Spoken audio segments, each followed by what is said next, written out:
Ladies and gentlemen, boys and girls, I wanted to grant everyone here today your poetic license. Hi, boys and girls. It's great to see you. Thank you, thank you, thank you, thank you. Who's like listening to the team thing? I thought I would start by reading a relatively new poem that I wrote last week, and I don't even have a printout of it, but I thought it was relevant to today's news. What news? You'll find out. You will find out. This is a poem called Vaccinated from What Happens in Wuhan. Oh. Oh, now you're getting an idea. Our first death in America. How do you think lethal infectious diseases are spread anyway? Seminal fluids, blood transfusions, or not washing your hands? Did you think that you were safe vacationing on a cruise ship? Silly you. For you forgot that we're now in that global economy, and what happens in Wuhan doesn't necessarily stay in Wuhan. After thousands recently died from a recently discovered virus, it's discovered this virus escaped from a bio research lab in China. Not Russia, not the Middle East, but a place where they now say that the Great Wall is only for show. But is it really? For the only known biolab in China, in Wuhan, recently reissued a statement on cleanliness for the country to avoid disease, released just after this most recent mass epidemic was fully discovered. And you'd think a lab would know how to be clean, but that doesn't mean that their well-paid researchers wouldn't illegally make an extra buck, or would that be making many, many extra yuan? That doesn't mean that these researchers wouldn't sell these laboratory animals still alive for extra cash. Because one Beijing researcher said that they once sold live monkeys and rats for the equivalent of over $1 million US. And yes, these precious disease-ridden animals made their way into people's stomachs, and maybe eventually to people working on your cruise ships. And you thought that you were safe. Silly you. You should know better. You thought that if you didn't swallow 3 gallons of someone's saliva, you'd remain safe from contamination, from contracting these infectious diseases. You've been vaccinated. You even go so far as to wash your hands. How noble of you. And you thought that that was enough. But as I said, this global economy means it's almost like we're all sharing one giant bed together. We just didn't realize how messy that bed could really be. How messy indeed.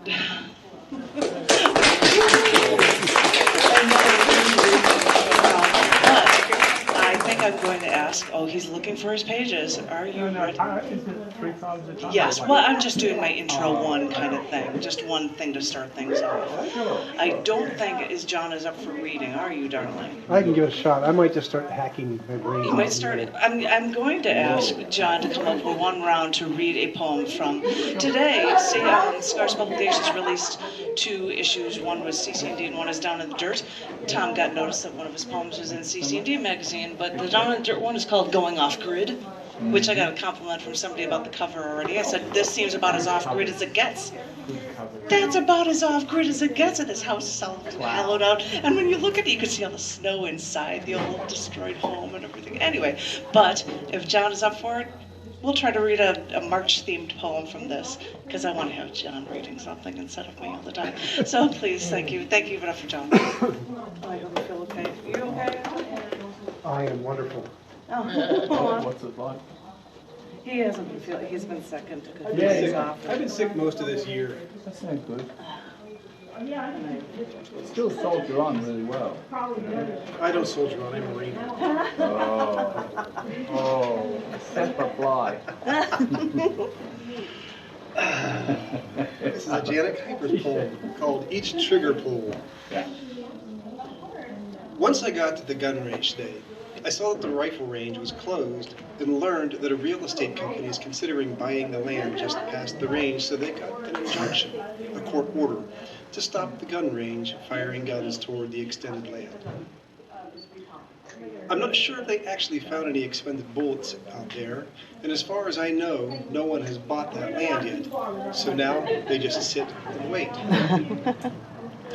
The way the Republic of Texas 9 years ago waited to be a part of the United States after claiming their independence on March 2nd, which happens to also be the birthday of Sam Houston, who led Texans to victory over Mexico in the Battle of San Jacinto, which may be the reason these Texans here have to have a stronger attachment to their guns than a lot of other states.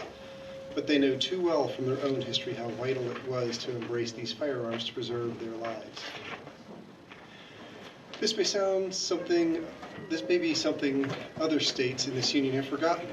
We can turn a blind eye to the violence and think it will never touch us, when it probably is lurking just around the corner, and no one knows it. As I sit here in one of the bays at this range now, I wear protective eyeglasses, earmuffs, ear gear with enough force to protect my ears and enough pressure to crush my skull. Watching the smoke from every shot rise from the gun in front of me, I can still hear the 9mm pistol and rifle shots fired in our bay and the AR-15 shots fired in the bay next door. Each trigger pull releases a thunderous boom, and it almost reminds me of fireworks here on Texas Independence Day. The noise is something that seems so strong, but really, like fireworks, it's only something that reminds me of celebration and celebrating.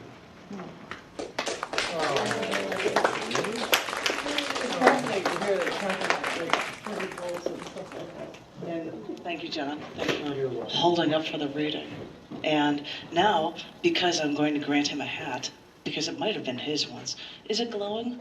No, I'm making it glow for you. I will make it glow for you, my darling. That's great. That's why I've got it. And, look, I think he gave this.